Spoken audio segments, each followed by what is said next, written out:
నమస్కారం అండి. మన చిరంజీవి గారి మెగా 158 కాకా టైటిల్ గేమ్స్ వచ్చాయి. సో ఎట్లా అనిపిస్తున్నాయి మీకు? కేక ఉమ్, ఈ కాక ఒక కేకలా ఉంది. నిజంగా పుట్టినరోజు సందర్భంగా అన్నయ్య మెగాస్టార్ చిరంజీవి గారికి జన్మదిన శుభాకాంక్షలు తెలియజేస్తూ ఒక అద్భుతమైన గ్లిమ్స్ను మా పైన వదిలి మమ్మల్ని ఉత్కంఠభరితుల్ని చేసి ఆనంద డోలికల్లో ముంచి అద్భుతమైన విజయాన్ని సాధించే విధంగా మీరు ముందుకెళ్తుంటే మీది 71వ పుట్టినరోజు కాదు, మీది 31వ పుట్టినరోజు అని మాకు అనిపిస్తుంది.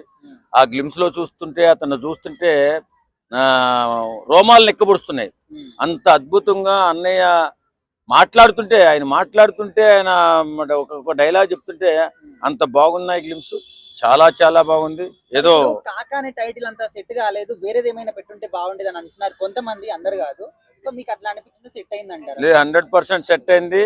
సినిమా ఇండస్ట్రీకి అన్నయ్యే కాక, తప్పకుండా అందరికీ కాక, తప్పనిసరిగా ఈ సినిమా ఈ టైటిలే కేక. సార్ ఇప్పుడు చూడడానికి బొట్టు పెట్టుకొని ఒక బుట్టి పట్టుకొని ఒక సౌమ్యులాగా అనిపిస్తున్నాడు.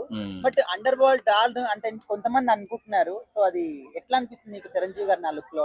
కథలో కొన్ని సినిమాలు చూసాం, ఇంద్రా సినిమా చూసాం. ఆయన ఒక సామాన్యుడిగా టూరిస్టులకి కాశీ చూపించే విధంగా మనిషి ఉంటాడు. తర్వాత ఆయన బ్యాక్గ్రౌండ్ చూస్తే బాక్స్ బద్దలసిపోద్ది. అలాగే ఈవేళ ఏం జరిగిందంటే అతను ఒక సౌమ్యుడిగా ఒక భక్తుడిగా చూపిస్తున్నాడు. ఒక పెద్ద బొట్టు పెట్టుకుని ఏదో మామూలుగా ఏదో రైలు వ్యాపారం చేసుకున్నట్టుగా కనపడుతుంది అక్కడ. అది రైలు వ్యాపారం కాదు, ఏదో భారీ వ్యాపారం అయి ఉంటది.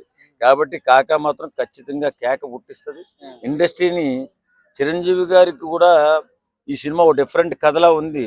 ఓ మంచి సినిమా, ఆయన జీవితంలో మరో సినిమా రాబోతుందేమో అనిపిస్తుంది. సార్ ఈ రోజు ఆయన పుట్టినరోజు సందర్భంగా మీరు ఏం చెప్పదలుచుకున్నారు? అన్నయ్య, మీరు ఇలాగే ఇండస్ట్రీలో సహాయ సహకారాలు చేస్తూ అందరివాడిగా మీరు ఉంటూ నిండు నూరేళ్ళు అద్భుతమైన జీవితాన్ని సాగిస్తూ అందరికీ అందుబాటులో ఉంది. మీరు చేసే సహకారాలు మీరు ఎవరికి చెప్పకపోయినా మాకు తెలుసు. నిరంతరం ఇలాగే కొనసాగాలని, 100 సంవత్సరాలు హాయిగా ఆనందంగా జీవించాలని మనస్ఫూర్తిగా కోరుకుంటూ జై కాకా, జై జై కాకా.